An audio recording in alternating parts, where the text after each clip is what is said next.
Hello, my name is Christina Austin-Tse, and today I'll be providing a high-level overview of genome analysis. So to quickly review what I'll be talking about today, I'll start with a brief introduction to next-generation sequencing and specifically how it's applied to genome sequencing, and then we'll get into the details of genomic analysis strategies, including several key steps like data annotation, data filtration, and what to do once you have a candidate that you might consider for reporting or further follow-up. And then at the end, we'll touch on some limitations of genome sequencing that are important to understand in your work. At a very high level, next-generation sequencing begins by breaking the DNA into small fragments. The sequence of these fragments can be read on machines such as the Illumina one shown here, which output a large number of short sequences known as reads. The next step is to bioinformatically align these short reads to a reference genome. And once you have those alignments, as you can see on the right, you can start to see where your patient differs from the most common sequence at any given position in the genome, the example here being an A to G change in the highlighted region. There have been many approaches to next-generation sequencing used in clinical and research settings. Because the technique is so scalable, it can actually be used to sequence your entire genome or all of your DNA, about 3 billion base pairs. However, another approach that is commonly used is to limit the sequencing to just the regions of the genome that contain protein-coding genes. This actually amounts to only about 1% of the entire genome, or 30 million base pairs. In a clinical setting over the past decade, it is more common to actually sequence a very highly selected set of genes, maybe 100 or less, that are selected for having a well-established role in the disease you're studying. However, as sequencing costs decrease, clinical settings are shifting more towards genome and exome sequencing because they're more comprehensive. Now, because a lot of the analytical techniques are shared between genome and exome sequencing, you may hear me refer to them collectively in this talk as genomic sequencing, but the real focus here will be on genome sequencing. Genome sequencing is capable of detecting many different types of genetic variation. The most well-established forms are single nucleotide variants, so a change of one nucleotide to another, such as the G to C change shown at the top here, or insertion or deletion of small amounts of DNA, usually less than 50 base pairs, shown here. Now, there are other forms of genetic variation that are known to cause disease and can also be detected, though they're a little bit trickier. They often require some specialized algorithms. These might include short tandem repeats or repeat expansions, copy number variants, so deletion or duplication of larger amounts of DNA, maybe an exon, several exons, or whole genes or multiple genes. And then also balanced structural variants. So these are changes that don't actually change copy number, but otherwise change the structure of the DNA. So for example, you might have an inversion of an entire gene where it's flipped around. And there are other types as well. But the most common forms that are addressed are the single nucleotide variants and the small indels. And these are what most of the filtration methods I'll discuss today are targeted towards, though many of the same concepts will apply to the other variant types. Overall, millions of variants are identified in a typical genome, so that's a lot to deal with. And the question really is, how do we go about finding disease-causing variants or genes in this massive amount of data? Before we dive into analysis methods, I just want to touch on the fact that genome sequencing can actually be used in many different research contexts. An approach that's often used in common or more complex diseases is to do a genome-wide association study, which generally aims to detect associations between alleles or genotype frequency and trait status by comparing the frequency of alleles in individuals with disease versus those without. These approaches usually are not aiming to identify a causal variant, but more to identify a causal locus. In contrast, in rare monogenic disease, the approach is generally to deeply analyze an individual person's genome to identify a variant that's likely to cause their disease. And that's actually the approach that we'll be focusing on in the rest of this presentation. So back to our question of how you find the needle in the haystack. How do you find your causative variant amongst the millions that are identified in the genome? And the process by which we approach this is known as filtration, which is basically a series of steps that we apply to restrict the number of variants that we need to look into. So what are the types of variants that we might want to look into? Generally, we'd be looking to filter down to variants that are more likely to be classified as pathogenic or likely pathogenic. This is a classification scheme that's used commonly in clinical labs, and there'll be a lot more detail on how variants are divided into these different buckets in Dr. Stephen Harrison's lecture.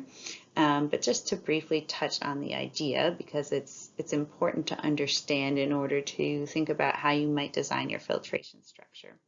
These highly suspicious variants are more likely to be ones that are rare, that have a severe impact on the protein, variants that might have been reported in other individuals with similar disease, or variants that have occurred de novo, have some functional studies that support their impact. So likely pathogenic or pathogenic variants don't necessarily have to have all of these categories of information, but these are things that are commonly seen in those types of variants. On the other hand, we want our filtration scheme to be designed to remove benign and likely benign variants. These are the variants that are very unlikely to be disease-causing, and that can often be because they are very frequent in the general population. They have no clear impact on the protein. So for example, silent changes that don't actually change an amino acid. Or maybe it's a variant that has been studied in other families and didn't seem to segregate with disease. So these are the variants we really want to get rid of.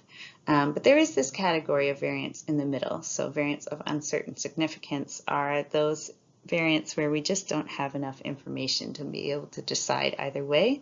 And those are actually very important to consider in genome analysis too. So in order to be able to filter the large number of variants identified by genome down to those that are more likely to be pathogenic or likely pathogenic, you actually need some information about each of the variants that are identified. So a very important bioinformatic step after the variants are called is to annotate the variant or to attach information to each of them. There are a number of different annotations you can apply to your data, but I will, in this talk, highlight a few of the very critical ones, which are shown in the boxes here. And we'll go through each of these with some examples of what I mean by them and how they might be used in filtrations in subsequent slides. So to go through these annotations and filtration strategies based on them, I thought it might be more interesting to think about it in the context of a case. So this is actually a case that I worked on previously. It was an 18-year-old male who had aplastic anemia and recurrent ulcers in his mouth. Notably, his father and grandmother, as well as 2 siblings, also had these recurrent ulcers.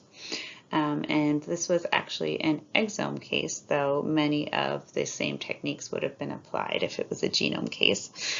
So what we got out of the sequencer was 67,000 variants. So clearly this is too much for me to go through one by one to find the variant that might cause disease.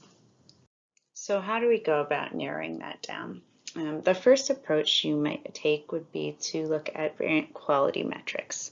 So the main concept here is that not all variants that are actually called in your bioinformatics pipeline are in fact real variants. So the screenshot I'm showing here is actual sequencing data, and all of these colored lines represent variant calls.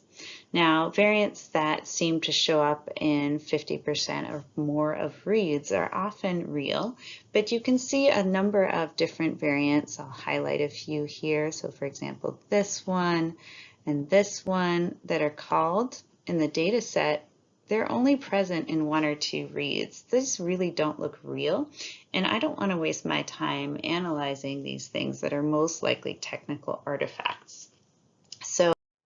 So there are a number of different quality metric annotations that can be applied to the data to try and get rid of those technical artifacts.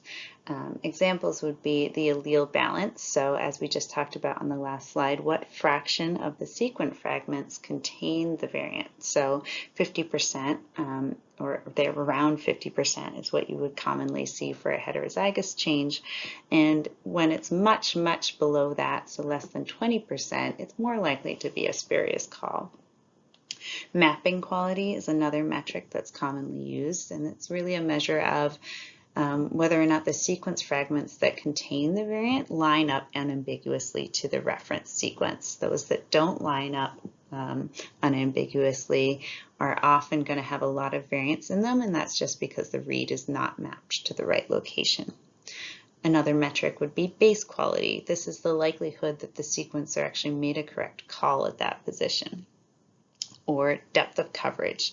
How much sequencing information do we actually have at this position? So this is an important concept in genome sequencing, so I just want to devote a little more attention to it here. Coverage is the number of reads you have at any one position. So for example, if you're looking at the highlighted position here, the coverage would be a count of how many reads are lining up there. This really determines your ability to reliably detect variants. So you can imagine that if you only had the top 2 reads here, a coverage of 2 at this position, one is a T and one is a C, it'd be very hard for you to know if either one of the calls was a technical artifact, or if it's in fact a true heterozygous change or a true homozygous change even. So coverage is really important in considering how accurate a variant call is. And the concept is especially important in genome sequencing because there are a finite number of reads that are produced by a sequencer. And so as you increase the breadth of DNA, or the more DNA that you're sequencing, you will necessarily sacrifice some of the coverage. Now, genome coverage is generally fairly reliable these days, but it is important to consider that some regions of the genome may not be as well covered as others, and so variant calling may be inaccurate or impossible in certain regions of the genome. So returning to our case example here, we started with 67,000 variants. We decided to apply some variant quality metrics to identify just the highest quality calls in that data set, and that got us down to 47,000 calls. So we removed 20,000 variants that were likely artifacts, but we still have way too many to go through manually. So what might we do next? Another common approach is to filter variants based on their population frequency. So the problem we're trying to address here is that we all carry a lot of variants that are too common in the general population to be disease-causing. So what we would do to address this would be to filter the data based on what we know about the frequency of the variant in the general population.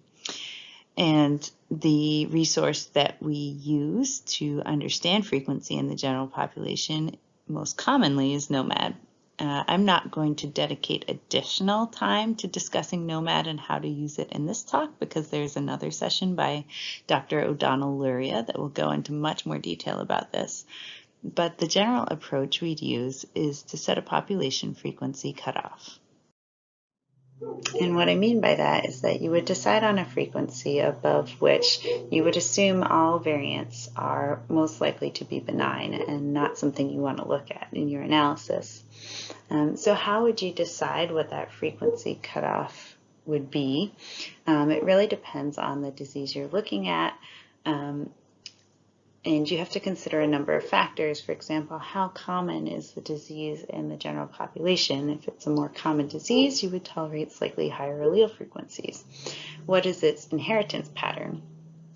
So for dominant diseases in which anyone who carries a pathogenic variant is likely to develop symptoms of the disease, you generally tolerate lower allele frequencies than you would for a recessive disease in which a person who has a single pathogenic variant is not going to be affected, is merely a carrier. Does everyone with a pathogenic variant, especially in dominant diseases, actually develop a phenotype? So this is the concept of penetrance. For diseases that are known to have reduced penetrance, you might tolerate a slightly higher allele frequency in the general population. And you also have to think about, once you've considered the frequency of the disease in the population, how many different genes and variants actually cause that disease. And so despite all of the complexities of these different factors that have to be considered, a very common cutoff that's applied in Mendelian disease is 1%. For a frequency cutoff in filtrations. This is actually an extremely permissive cutoff. And so when you know a little bit more about your disease, you may actually be able to remove a lot more benign variants. So an example is shown at the bottom here of the frequency cutoffs that have been defined by the ClinGen cardiomyopathy expert panel. And because a lot is known about this disease area and the genes that cause it, they're actually able to confidently say that above a 0.1% minor allele frequency, most variation is benign. So you could actually really restrict allele frequency a lot further, even down to 0.02% if you were doing a filtration in that disease. So returning once again to our case example, we had 47,000 high quality variant calls after our quality metric filtration. And let's say we applied a population frequency cutoff of 1%. That would actually narrow our scope of variants for analysis down to 7,000. So this is a big difference, but still just way too many variants to look at. And so where do we go from that point? This is where you can actually really start to customize your filtration based on what you're looking for. I like to think of it as a bit of a choose your own adventure, where you can take many different approaches. And so I've bucketed the most common approaches into 3 different categories here: genotype-centric, phenotype-centric, and inheritance-centric. So I think a lot of people naturally gravitate to the phenotype-centric approach. So let's focus on that first. This is the approach by which you'd really want to ask to look at all variants in a defined list of genes that you know to be relevant to your patient's phenotype, or that are maybe candidate genes that you think might be relevant to your patient's. So the next question that follows this approach would be, how do I know which genes to look at? How do I know what are the appropriate, even established or candidate genes? And so the approach I take here is actually to build a gene list, integrating information from multiple different databases. So you can look up information in variant databases like ClinVar, which we'll discuss a little more later in this lecture and in other lectures in this series. You can look into gene disease reference materials like Gene Reviews or Genetics Home Reference, which might have pages on the disease of your interest and list of genes that are known to be involved. Other resources that we commonly use include Genomic England's panel apps, which is a crowdsourced approach to generating gene lists. The Genetic Testing Registry, where you can see clinical labs offering tests for your disease and which genes they include. And then the gold standard of PubMed, of searching the literature for anything that is known about your disease and the genes that cause it. The really important point here is that there isn't really a great single comprehensive source to look up a gene list. So if you really want to make a comprehensive gene list, you usually do have to do a bit of manual work searching through several different resources. And if you're questioning how you really decide if genes are definitively or clearly associated with your disease of interest. Just wanted to point out that there's another lecture in this series addressing that topic. So let's talk through some other approaches you could take to your analysis. You might want to consider an inheritance-centric approach. In this method, you would filter variants based on the predicted inheritance pattern of the disease within the family.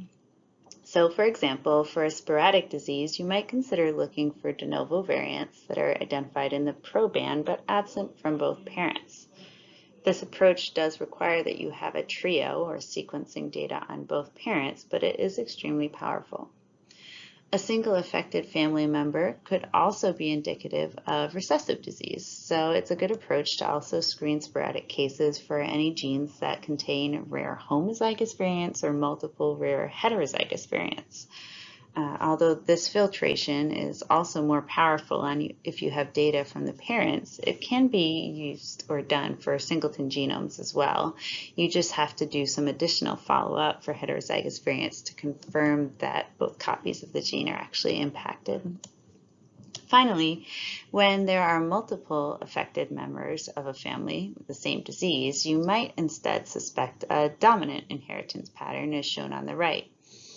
Filtrations for variants that cause dominant disease is most powerful, again, when you have sequence data on multiple affected family members, primarily so that you can narrow your results down to the variants that are shared amongst those affected family members. In a dominant model, you could also consider excluding any variants that are known to be present in unaffected family members that you have sequenced for. But you have to be a little careful with that approach, given that diseases actually can present differently in different members of the same family. It may just be that that person has unrecognized disease, or if they're very young, they may not have developed symptoms yet. And lastly, let's touch upon variant-centric filtration. So this is also sometimes referred to as genotype-centric filtration, and the main idea here is to identify any variants within the genome that are likely to be classified as pathogenic or likely pathogenic, regardless of the disease they're associated with or their inheritance pattern. So this is an unbiased approach to genome analysis because you're really just asking to evaluate all highly suspicious variants within the genome to see if you can find possible connections to the patient phenotype.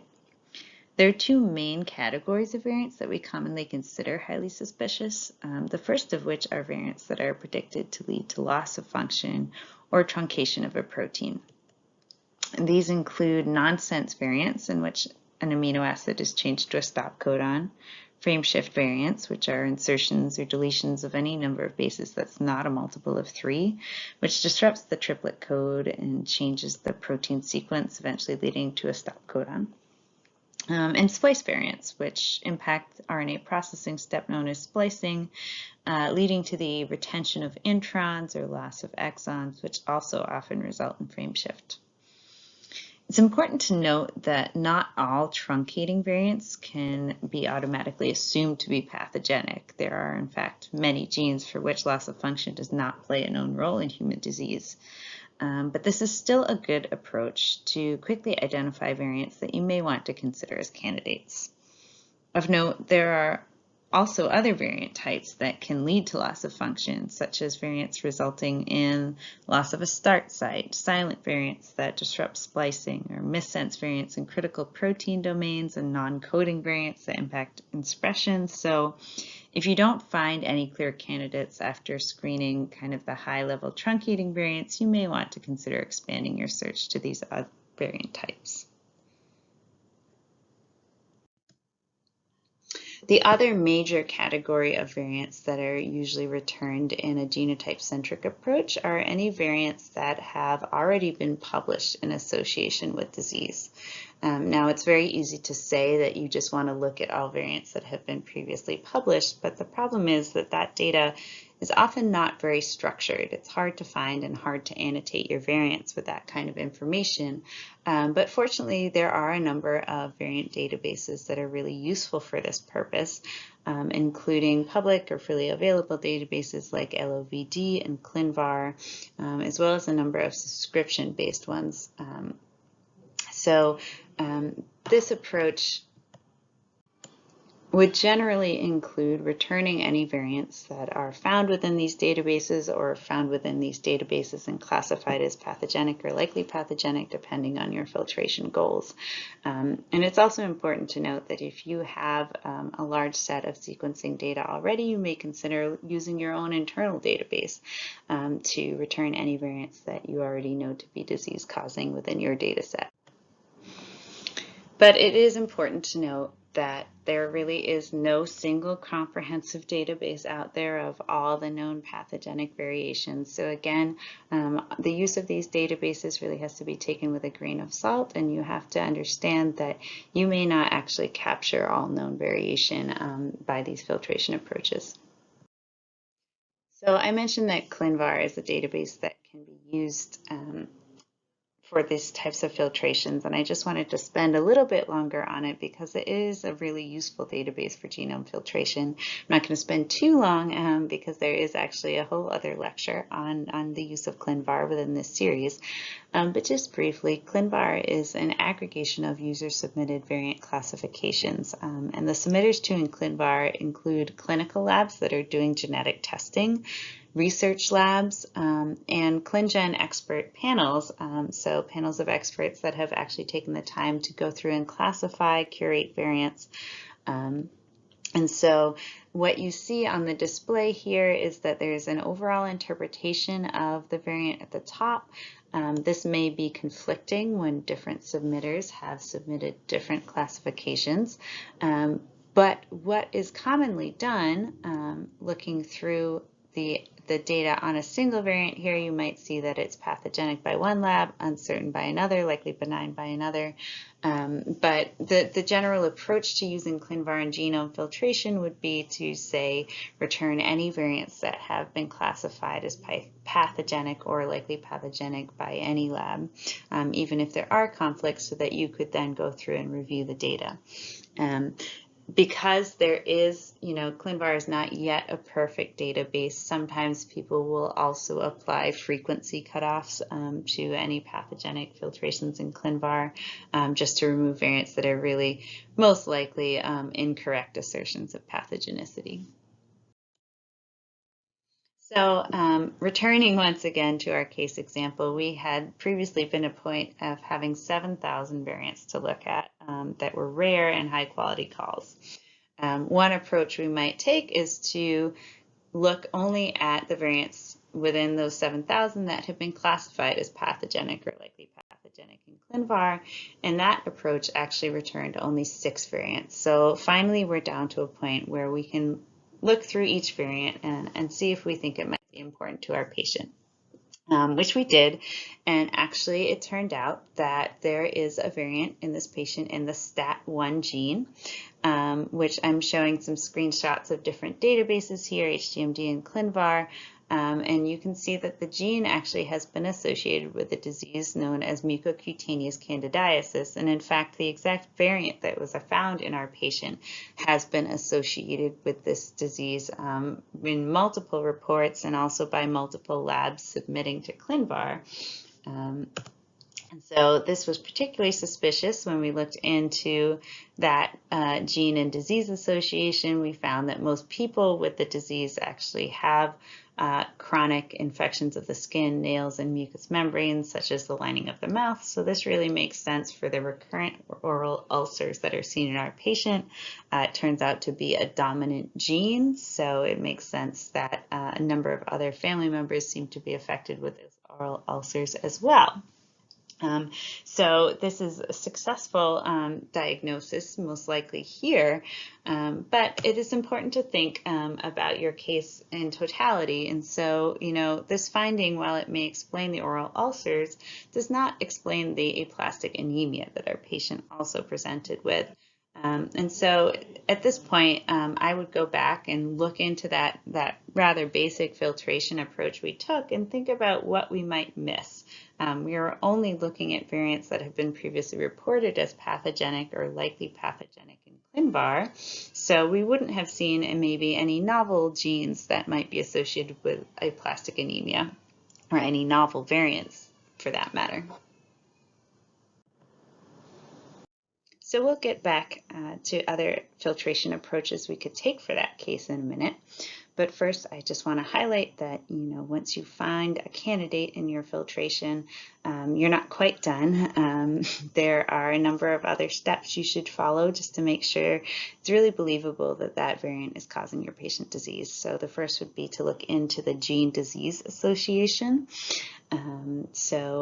There are guidelines published by ClinGen on how to assess whether a gene is truly associated with a disease, and there will be a separate lecture going into details on that in this series.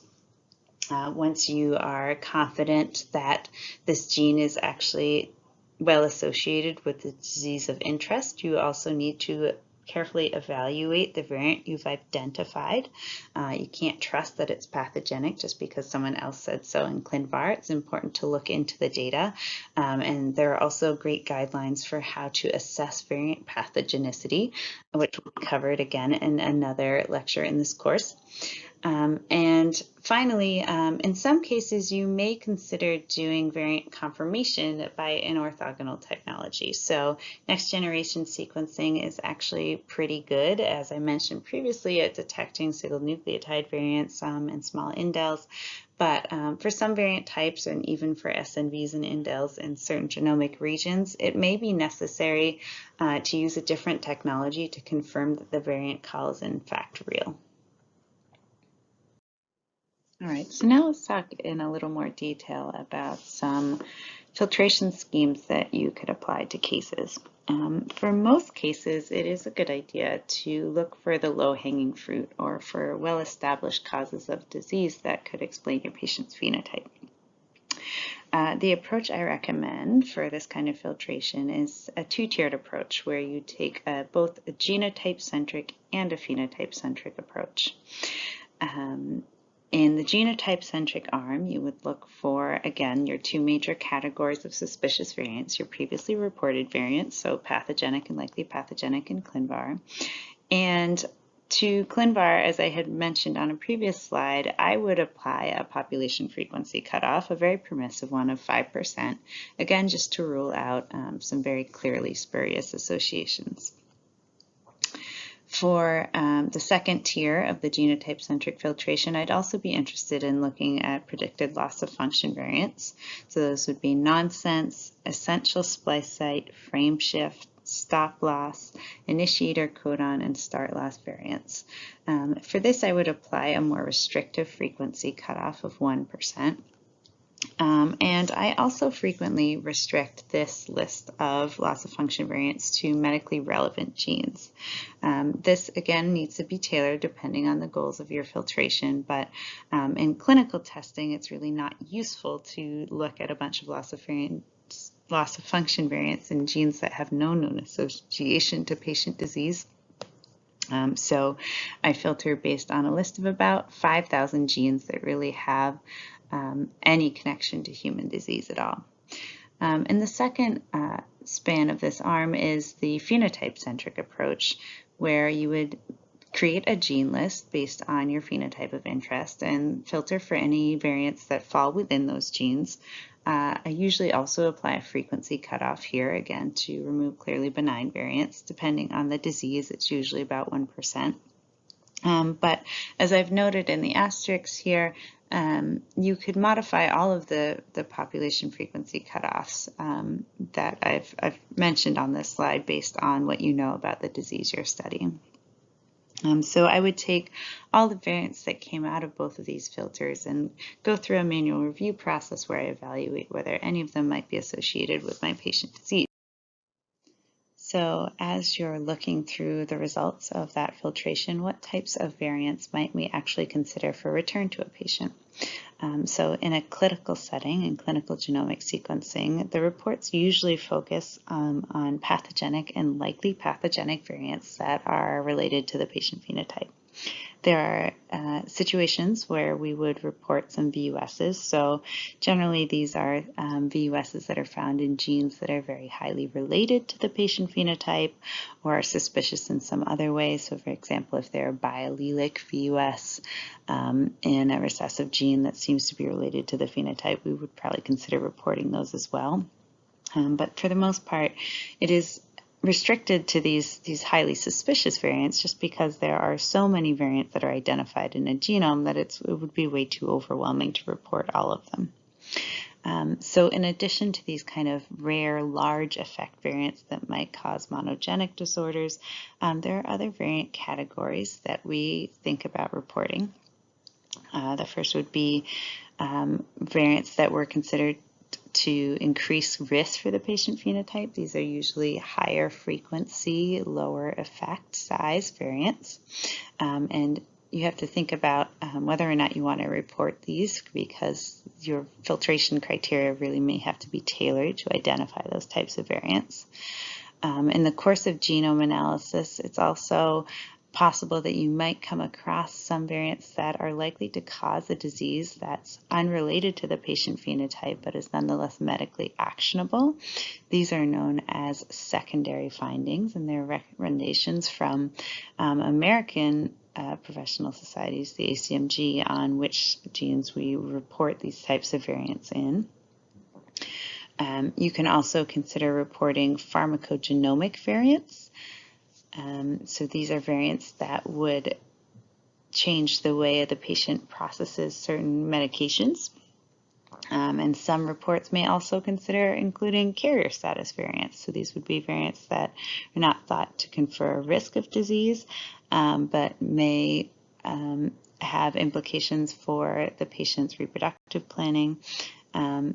So there are a number of different types of variants that you can consider for reporting, but the main focus generally is really on those that are thought to cause the patient disease. Now let's take a look at some filtration approaches that you might take from more of a research perspective or gene discovery. And these can also be applied, obviously, to clinical cases too, but these are common approaches used in research. So for example, you might want to know about any variants that occurred de novo in your patient, especially when it's a sporadic case. In this respect, you may look for variants that are present in your proband and absent from both of the parental samples, assuming you have a trio. Generally, you would assume a pathogenic de novo variant is very rare in the general population, so you might set a frequency cutoff of, say, 0.1% in NOMAD. And you may want to restrict the de novo variants that are returned to those that are coding changes, so nonsense, missense, essential splice sites, and even extended splice sites. So usually that's plus or minus 15 into the introns. Frame shift variants, in-frame indels. And the reasoning behind this is that there are, up to maybe 60 is an estimate I've heard of de novo variants per genome. And a lot of those are in non-coding regions and probably meaningless. So it's useful to take a look first at those that are falling within the coding regions, and then you may want to expand out after that. If you are considering a dominant disease, you would probably take a filtration approach where you're looking specifically at heterozygous calls. If available, you'd have them shared in affected individuals within the family. You're usually looking for a fairly low frequency cutoff to start with, at 0.1%. And again, you might restrict the variants you look at in this filtration to those that are impacting coding regions and are high quality calls as a starting point. The recessive filtration is also a good approach to take for sporadic disease, as I mentioned previously. In this case, you'd be looking for compound heterozygous, homozygous, or hemizygous variants for X-linked genes. Again, a strict frequency cutoff here as a starting point, and limiting to coding changes or splice site changes and high quality calls. So this would be a good suite of filtrations to apply as a starting point for a discovery effort. If no candidates are found by these methods, you may actually consider relaxing a few of the metrics defined here. For example, your quality metrics, your frequency thresholds, and you may also choose to start looking at non-coding regions. So although the same general types of variants might be considered for return following these filtration strategies, I did want to point out that in these research or discovery settings, there usually is additional data or follow-up studies needed to decide whether a candidate is truly causative for a phenotype. These might include things like transcript analysis if you are looking at a non-coding variant. You may consider doing something like RNA-seq to prove that it actually affects expression of your gene.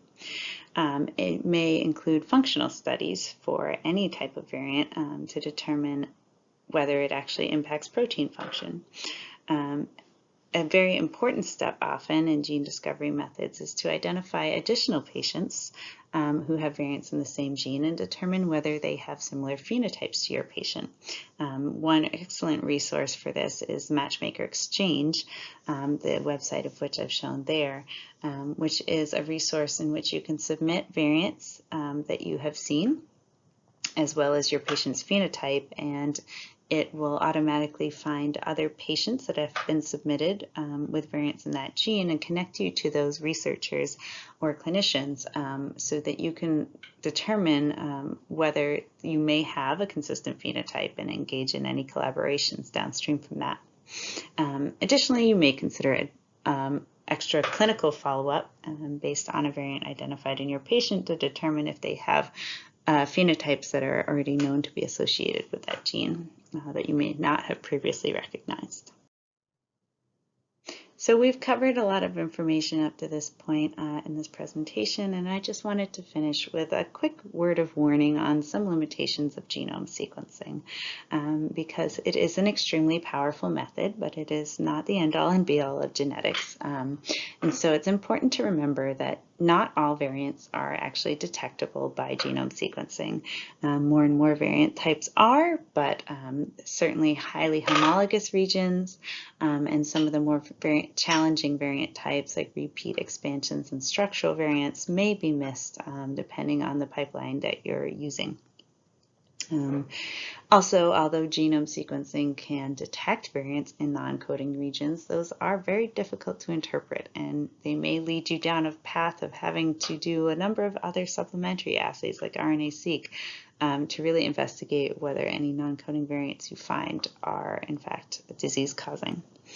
And then finally, a warning that the success of filtration methods really depends on our current understanding of genes, variants, and pathways. So you've seen that many of the annotations and filtrations we use depend on things like information in variant databases, which is constantly being updated. So when you have unsolved cases in your cohort and your analyses, you may actually consider periodically reinterpreting those cases as new information that comes out over time in public databases and in PubMed and other places may actually lead to diagnoses that you weren't capable of detecting in the past. And so finally, some take-home messages from this session. Genome sequencing produces a lot of data, and bioinformatic data processing and specialized filtration really are essential to our ability to process this data and to analyze and get meaningful information out of it. There are many approaches to take to genomic data filtration, and each different approach can determine the types of variants you find. So it is important to consider what you're looking for and the types of diseases you're working with as you design your filtration approach, and to carefully consider what types of variants you may capture and what types of variants you may miss by each different approach. Analysis does not end at filtration. So as I've mentioned a few times now, their in-depth assessment of genes and variants is really necessary once you find your candidate to confirm that it may be disease-causing, as it's easy to get tricked into thinking a variant you found is really just the perfect explanation, when in fact a little more digging would find that it's in fact benign. So just consider that you may need to do follow-up studies to really prove your candidate, and good luck.